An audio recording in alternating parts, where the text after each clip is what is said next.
Welcome to speech class. Yes. Session number 4, we're talking about visual aids. Basics are you got to prepare a 2-minute speech. It can be any kind. If you want to do a story, tell a story, cool. Persuasive, you can try to persuade us of something. You can teach us something. Educational would be sales pitch. Maybe you're trying to start a lemonade stand and you want all your friends and family to come and invest in you and whatever. Doesn't matter what the content is. Doesn't matter subject, and it doesn't matter the style. You can choose any of those things. I recommend that you do an educational speech. I recommend an educational speech because an educational speech lends itself to a visual aid in the ways that I'm encouraging you to consider visual aids. The visual aid I want you to do for this speech is going to be landscape, a wide image. So if you were to take your phone and take a picture of something vertical, don't do it vertically, do it horizontally. Or if you're going to create an image, you could use like PowerPoint or Keynote if you're on a Mac. Google Slides, which is free if you have a Gmail account. You could use Canva.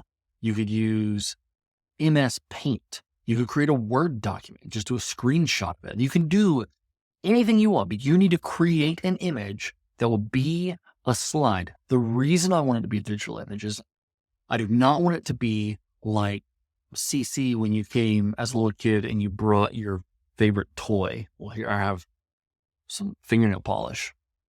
I don't want you coming in and saying, hi, today I want to tell you about fingernail polish. I want to tell you a story about when I got my fingernails done at a salon. And this is your visual aid. Can you do this? Absolutely, but not for this lesson. There are a million ways you can use visual aids in your speeches and in your presentations in the future. For this assignment, I need you to make a digital image that can be put on the TV during your presentation. Now, I'm going to be creating a keynote or like a PowerPoint presentation that will have your name, and then you'll give me an indication when to turn your slide on. And that image will come up when you do that.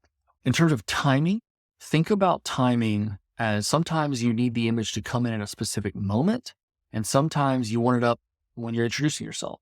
Just understand when there's something to look at other than you, people are probably going to look at that thing. And if that thing distracts from you, it's not helping you. It's not supporting you. It's distracting from you. Does that make sense? So when you do your presentation, there's going to be 2 slides. One will be your name and nothing else. And the other one will be your visual aid, whatever that is. So you'll be able to choose when the image comes up. For example, I wanted to tell you that Jersey milk cows are the best milk cows of all cows. I could just have the slide with my name. It says Steven Scheiman. Hi, today, guys, I want to tell you about milk cows. Dairy cows are very important, and people use milk all over the world. There's a lot of different kinds. There's Holsteins, there's Guernseys, there's, I don't know all the kind of cows. I'm making this up. But my favorite is the Jersey cow. That is probably when I would have the image come up. Does that make sense? Because everyone looking at me, I'm saying there's a bunch of different kind of dairy cows, but my best one is the Jersey cow.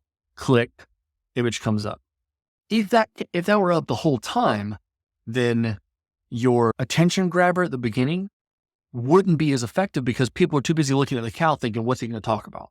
As we're evaluating you, we'll evaluate your topic. Do we know what you're talking about? We'll evaluate your visual aid. Did it support what you were saying, or did it distract from what you're saying? Maybe the best thing to do at this point is just to do some examples. Finn broke his collarbone. So say I wanted to do a presentation about collarbones because it's on my mind thinking about it. What kind of visual aid might you come up with to support the topic of a broken collarbone, but not distract from you as a speaker? So I'm going to give you some examples. I made a couple of slides. We're going to go through those now. Say I'm doing a presentation of talking about collarbones. I'd like to spend the next minute describing where the collarbone is and what it's like to be broken. This image comes up, and then we're off to the races. This will be a good visual aid to support me, but not distract from me. Maybe you want to talk about x-rays and how you even look at a collarbone. So my story could be, let's say, where it's blank. You can't see the slide. I'm saying, today I want to tell you a little story about amazing technology called the x-ray. Last month, my son broke his collarbone, and the collarbone is actually located up here. You can feel it, but you can't see it. How do we see it? Click. This image comes up. Today I want to talk to you about x-rays and how to look at the collarbone. You see what I'm saying? So that was an image that this could support me talking about the marvels of modern technology and x-rays and why they're so great, why they've helped society, why it's great that we can now see bones inside people's bodies. Here's another visual. So here's less literal. Say I'm talking and I have this image up there. Today I want to tell you guys a story.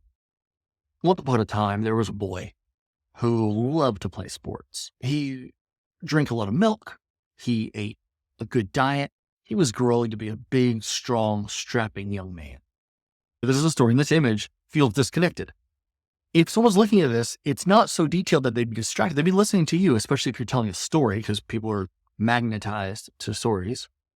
You say, one day, this strong young man realized he had a weakness. And that weakness was a skinny little, tiny little bone connected from his chest to his shoulder, called the clavicle. And that bone snapped like a pencil. Now you're off to the races. You've got an image that supports it, or you could say, I want everyone to look at this pencil. Imagine holding the pencil in your hands and imagine applying pressure to the point that it snaps. Now, boy, I want you to hear that sound. Can you hear the sound of the pencil cracking?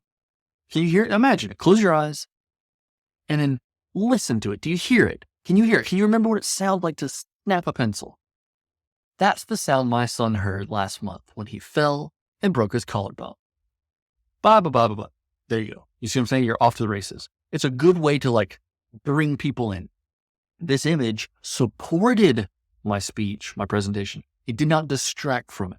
Does that make sense? Here, you could maybe use humor. Maybe you've crafted your presentation to be humorous, and then you hold off. You don't show this until, the moment, then everybody laughs because they see this image. Maybe your topic is about being clumsy. Here's another one. Maybe instead of being humorous, you want to be sad. Like, once upon a time, there was a boy who loved playing baseball. And he played baseball. The most important thing in his life, blah, blah, blah, blah, blah. But sadly, he's going to miss baseball season because he broke his collarbone. Now, this image could be up. People could be looking at this while you're talking. And they feel sad because this sad picture, right? It makes your audience feel the visual is helping convey the emotion you're trying to portray. Does it make sense? Say you wanted to teach us about the Titanic.